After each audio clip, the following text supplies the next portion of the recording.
Hi යාළුවනේ. ඉතින් ඔන්න අදත් අලුත් දවසක්. ඉතින් මම ඔයාලට වීඩියෝ එකක් ගේන්න හිතුවා. ඉතින් ඔයාලා හොඳින් නැති කියලා මං හිතනවා. මම නම් ඉතින් හොඳින් ඉන්නවා. බබාලත් මහත්තයාත් හැම දෙනාම හොඳින් ඉන්නවා අපේ. ඉතින් යාළුවනේ මං අද ඔයාලට කියලා දෙන්න මේ ලෑස්ති වෙන්නේ අපිට එදිනෙදා ජීවිතයේදී වැඩ කටයුතු කරගන්නකොට අපිට උවමනා වෙන ටිප්ස් ටිකක්. එහෙනම් අපි වීඩියෝ එකට ගිහින් බලමු මොනවද මේ ටිප්ස් කියලා. හරි එහෙනම් මම මුලින්ම කියන්නම්කෝ අපිට පාන් පෙත්තකින් ගෙදරදී කරගන්න පුළුවන් දේවල් මොනවද කියලා. අපිට පාන් පෙත්තක් අරගෙන දැන් ඔයාලා හිතන්න අපි දැන් හැමදාම කරන්නේ බත් උයන එකනේ. මේ බත් උයනකොට එක්ක රොස් වෙනවා. එක්ක බත් එක බෙරි වෙනවා. එක්ක මේ දෙකම වෙනවා. ඉතින් අපිට මේ දෙකම වුණාම කරන්න පුළුවන් දෙයක් තමයි මම අද ඔයාලට කියලා දෙන්නේ. එතකොට අපිට කරන්න තියෙන්නේ යාළුවනේ බත් එක දැන් රොස් වෙලා බෙරි වෙලා තියෙන්නේ. එතකොට අපි කරන්න ඕනේ පාන් පෙත්තක් අරගෙන බත් එක උඩින් තියනවා. තිබ්බහම ටික වෙලාවක් යනකොට අර බත් එකෙන් එන ගන්ධය නැති වෙලා අර බෙරි ගතේ අඩු වෙලා අපිට කන්න පුළුවන් ගානට හදා ගන්න පුළුවන්. හරි එතකොට ඔන්න එකක් මම ඔයාලට කියලා දුන්නා. දෙවෙනි එක තමයි පාන් පෙත්තෙන් අපිට කරන්න පුළුවන් දෙවෙනි එක අපි දැන් ඔයාලත් මාස්මෙලෝස් හදනවා ඇතිනේ ගෙදර. අපි නම් මාස්මෙලෝස් හදනවා ඉතින් ගෙදර. ඉතින් මේ මාස්මෙලෝස් හදනකොට දැන් අද හැදුවා කියන්නකෝ. අද තියෙන රසය හෙටත් නැහැ. ඒ කියන්නේ ඒ තියෙන මෘදු ගතිය හෙට නැහැ. එතකොට මේ මෘදු ගතිය කොහොමද තියාගන්නේ මේ පාන් පෙත්තකින් කියලා තමයි මම ඔයාලට කියලා දෙන්න හදන්නේ. ඔයාලා මාස්මෙලෝස් හදලා ඊට පස්සේ ඒවා දැන් අපි ඇසුරුම් කරනවානේ. ඒව ඇසුරුම් කරනකොට ඔයාලා පාන් පෙත්තක් යටින් තියලා ඊට පස්සේ මාස්මෙලෝස් ටික අහුරන්න. එතකොට දවස් දෙකක් මෙහෙම පාන් පෙත්ත තියන්න පුළුවන්. එතකොට දවස් දෙකකින් මේ පාන් පෙත්ත ඉවත් කරන්න ඕනේ. අපිට දවස් දෙකක් යනකම් එතකොට පහවදාටත් අපිට මෘදු විදිහට තියාගන්න පුළුවන් මේ මාස්මෙලෝස් ටික. හරිද? ඔන්න ඊළඟ එක.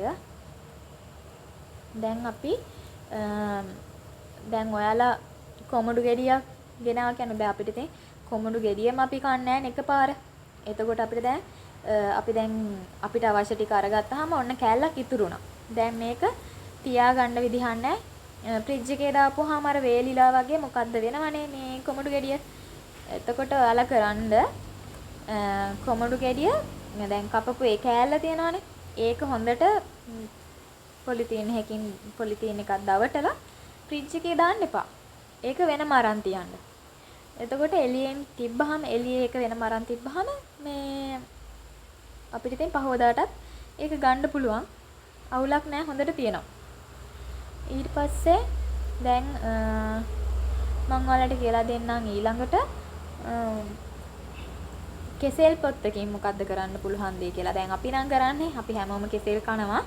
ඉතින් අපි කරන්නේ කෙසෙල් ගෙඩිය කාලා ඊට පස්සේ පොත්ත විසික් කරලා දාන එක. ඒ වුණාට මේ කෙසෙල් පොත්ත අපිට ගොඩාක් වටින දෙයක්. අපි ඒක දන්නේ නැති වුණාට මේක මාරුම විදිහට තමයි අපිට වටින්නේ. ඉතින් දැන් අපි දැන් කෝට් ෂූස් වගේ එක ෂූස් වර්ග දාපුවාම අපේ කකුල් තුවාල වෙනවනේ. අර ඇඟිලි ගාව අර චූටි ඇඟිල්ල ගාව එතන තුවාල වෙනවා. ඊට පස්සේ කකුල පිටිපස්සේ විලුඹට උඩින් තුවාල වෙනවා. එන්නේ තැන් වල ඊට පස්සේ තුවාල වල ගැටිති වගේත් ඇති වෙනවා. ඊට පස්සේ අපිට වෙන මේ සපත්තු දාන්න බෑ. ඔය ස්ලිපර්ස් අනම්මනම් දාන්න බෑ. ඒ අරක කැත්තට පේනවා. ඉතින් මේ ඒ වගේ ගැටිති ඇති වෙලා තියෙන තැන් වල ඔයාලා මේ කෙසෙල් ලෙල්ලක් අරගෙන ඒක හොඳට මේ වෙලන්න. දැන් චූටි ඇඟිල්ල එන උනහම ඒකේ මේ කෙසෙල් ලෙල්ල තියලා හොඳට වෙලන්න. ඒක මේ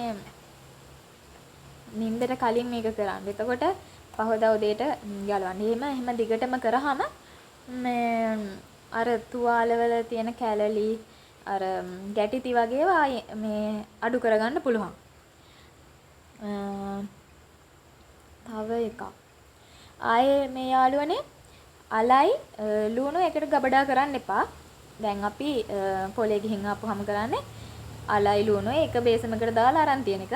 එහෙම තිබ්බහම ලුණු ඉක්මනටම මේ නරක් වෙන්න බලනවා. ඉතින් එතකොට මේ ඒ හින්දා මේ දෙක වෙන වෙනම මේ ඇසුරුම් කරගන්න ආයේ තමයි යාළුවනේ මේ දැන් අපි සාමාන්‍යයෙන් ඉතින් අල තියනවනේ මේ කාමර උෂ්ණත්වයනේ. සමහර අය ඉන්න අල ෆ්‍රිජ් එකේ දාන අය. ෆ්‍රිජ් එකේ දාපුවාම අල මේ පැණි රස ගතියක් එනවා. මොකද ෆ්‍රිජ් එකේ දාපුවාම අලවලට මේ අලවල තියෙන පිෂ්ඨය ග්ලූකෝස් බවට පත් වෙනවා. ඒ ග්ලූකෝස් වුණාම ඒකේ මේ සීනි රසයක් නෙන්නේ. එතකොට අල පැණි රසයි. ඉව්වහම පැණි රසයි. ඉතින් අර අපි දැන් ඒ අල කාපුවාම අපේ ඇඟේ තියෙන මේ ග්ලූකෝස් මට්ටමත් ඉහළ යනවා ඉක්මනින්. ඒ හින්දා මේ ඔයාලා අල ෆ්‍රිජ් එකේ දාන්න එපා. මේ බොරුවට ඉතින් ග්ලූකෝස් මට්ටම ඉහළ නංග ගන්න ඕනේ නෑනේ. ඒ හින්දා මේ ඔය මේ එළියේ ඒ වසුරුම් කරණය කරගන්න. තව එකක් මොකද්ද මං කියලා දෙන්නේ?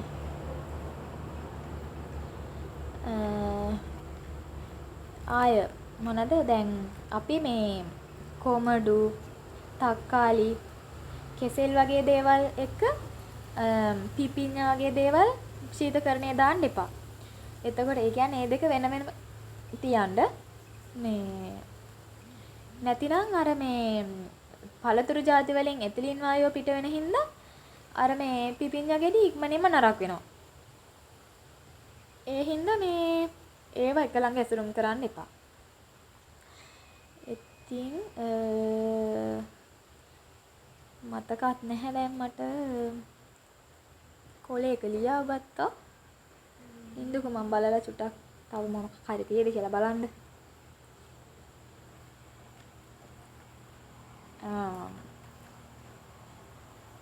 ආයේ එකක් යාළුවනේ. දැන් අපි මීපැණි හැම මේ ගෙදර ගෙනත් තියා ගන්නවනේ ඉතින්. ඔය දේවල් ශීතකරණයේ දාපුවාම ඒව අර කැට ගතියටපත් වෙනවා. ශීතකරණයේ දාපුවාම ඒක පිටත කියන්නේ එළියේ ගබඩා කරලා තියෙද්දි නම් හැම වෙන්නේ නැහැ.